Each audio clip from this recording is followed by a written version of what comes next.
En un tiempo de leyendas y conquistas, cuando los mares eran surcados por los intrépidos vikingos, se tejían historias cautivadoras que iban más allá de los campos de batalla. Entre las hazañas de estos valientes guerreros, se ocultaban secretos íntimos y pasiones ardientes que envolvían la misteriosa cultura vikinga. Mientras las velas de sus drakkar se desplegaban, revelando su deseo por explorar nuevos horizontes, también se abría un mundo desconocido de sensuales encuentros y rituales eróticos. Más allá de su reputación como guerreros invencibles, los vikingos también se deleitaban en las sutilezas del amor y el erotismo. Pero la cultura erótica y sexual de los vikingos era mucho más abierta y compleja que la del resto de las culturas europeas de su época, despojada del moralismo característico de las culturas monoteístas. Entre las muchas cosas que descubrían los embajadores de los pueblos vecinos que visitaban a los jefes de los clanes vikingos, sus costumbres sexuales eran probablemente lo que más asombro les causaba.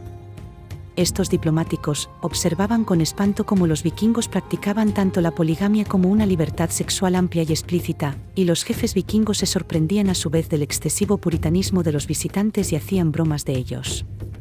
Uno de estos diplomáticos, llamado Ahmed Ben Fadlan, de origen árabe, escribió el siguiente relato. En una sola de esas casas se reúnen 10 o 20 personas, más o menos.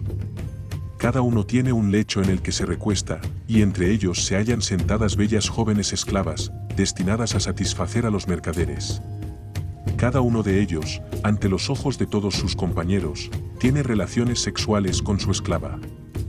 A veces todo un grupo de ellos se reúnen de esta manera, unos frente a otros. Si un mercader entra en ese momento y desea comprar una de las jóvenes esclavas y se encuentra al vikingo yaciendo con ella, el comerciante debe esperar hasta que ambos hayan satisfecho su necesidad. Otro rasgo curioso de los hábitos vikingos es que practicaban tanto la poligamia como una libertad sexual sin inhibiciones. Según sus costumbres, los hombres podían albergar a varias concubinas, que en general eran esclavas, aunque no faltaban tampoco las mujeres libres. Esta amplitud y ejercicio intenso de la sexualidad potenció el comercio de esclavas alrededor de la cuenca del Volga, constituyendo de esta forma un negocio muy próspero. Los hombres tenían el derecho de casarse con varias mujeres si así lo deseaban, y los hijos concebidos por todas las madres eran considerados legítimos y además tenían el mismo derecho a heredar. Las concubinas estaban supeditadas a las esposas, y no gozaban de los derechos del matrimonio, pero sí de los mismos que otras mujeres libres, y abusar de ellas estaba severamente castigado por sus leyes. El concubinato, sin embargo, tenía connotaciones distintas que en otras sociedades y era visto como una relación informal en la que, a diferencia del matrimonio, no existía la obligación de engendrar hijos, aunque podía darse el caso. A pesar de que estas prácticas vikingas parecen expresar una marcada desigualdad entre hombres y mujeres, estas últimas gozaban de un estatus similar al de los varones. La figura femenina era muy respetada, y se la consideraba como la señora de la casa, husfreyja en nórdico antiguo, manteniendo el control de las propiedades, sin subordinarlo a la aprobación de los maridos. De esta manera, la supervivencia de clanes y estructuras tribales generaban un marco social y legal muy particular para su época. Su curiosa estructura social se extendía al matrimonio, terreno en el que la mujer gozaba de gran libertad, ya que, a diferencia de las culturas circundantes, no se consideraban como propiedad de su marido, e incluso había una amplia gama de argumentos que le posibilitaban acceder al divorcio legalmente. Si bien los hombres tenían una intensa sexualidad con sus esclavas, sin límite ni restricción alguna, la violación de una mujer libre era considerada una de las más graves afrentas posibles, hasta tal punto, que era uno de los pocos delitos que se castigaban con la pena de muerte. Otra de las facetas de sus costumbres que más sorprendía a los embajadores de países extranjeros, era la importancia que se daba al placer de la mujer. Este tabú, que todavía hoy levanta encendidos debates políticos, y que los sectores más tradicionales ven como algo pecaminoso, era una idea ya superada hace 1000 años por los vikingos. Este placer femenino iba más allá de un derecho que compartían tanto mujeres como hombres, también se veía como algo indispensable para que ellas aportaran su semilla en el momento de la concepción. La obligación conyugal de aportar descendencia a la comunidad era tan sumamente importante, que se debían generar las mejores condiciones para que ésta se produjera. En las antiguas costumbres vikingas, que un hombre o una mujer tuviera amantes de su mismo sexo no era un problema, el problema era que dichos amantes le distrajeran de su obligación de procrear con su cónyuge.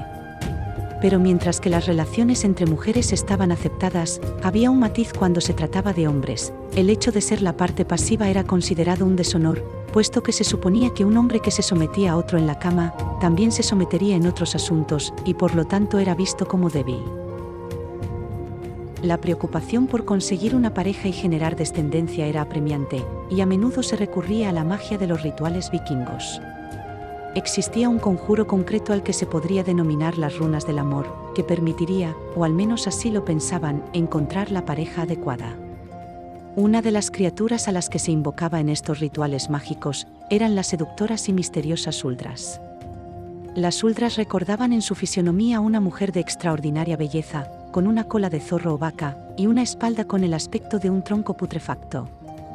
Cuando una huldra se topaba con un hombre, lo seducía, y posteriormente mantenía relaciones sexuales con él, y si la huldra se sentía satisfecha podía incluso dar al hombre una recompensa. Las lujuriosas huldras siempre eran del sexo femenino, y estaban dotadas de una fuerza sobrehumana, asimismo gozaban de poderes sobrenaturales, y también de una alta resistencia a las heridas y enfermedades. Según las leyendas, tenían la costumbre de aparecer frente a los humanos, entre la neblina o la lluvia, siempre de forma gentil y amigable. En ocasiones también solían ir vestidas como verdaderas damas, pero ponían especial cuidado en esconder sus colas bajo su falda, y el hueco en su espalda lo ocultaban con su cabello. Asimismo poseían unos impulsos sexuales hiperactivos, y disfrutaban de seducir y atraer hombres al bosque, siempre con el objetivo de tener relaciones sexuales con ellos. Si el hombre atraído por una huldra era capaz de satisfacer sus necesidades, ella lo dejaba vivo e incluso podía llegar a bendecirlo con su poder. Sin embargo, si el hombre no era capaz de satisfacerla, irremediablemente moriría.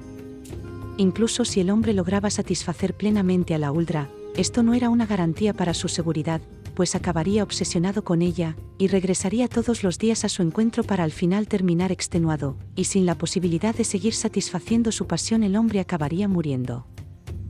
Afortunadamente, existían algunas formas de protegerse con rituales mágicos contra el poderoso hechizo de las huldras, ya que, como la mayoría de las hadas y criaturas del bosque, las huldras temían a los objetos de hierro y también a la sal, por lo que era suficiente con llevar algo hecho de hierro, y también un puñado de sal para que no se aproximaran.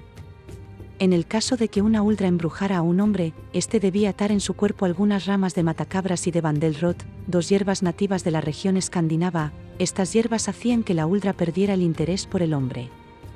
Las huldras también raptaban a los niños y dejaban en su lugar a sus propios hijos, y también podían casarse con hombres mortales, pero eran incapaces de entrar en las iglesias. Al hacerlo, su cola se caía, y su belleza se transformaba en una eterna fealdad. Estas fueron algunas de las curiosas costumbres del poderoso pueblo vikingo.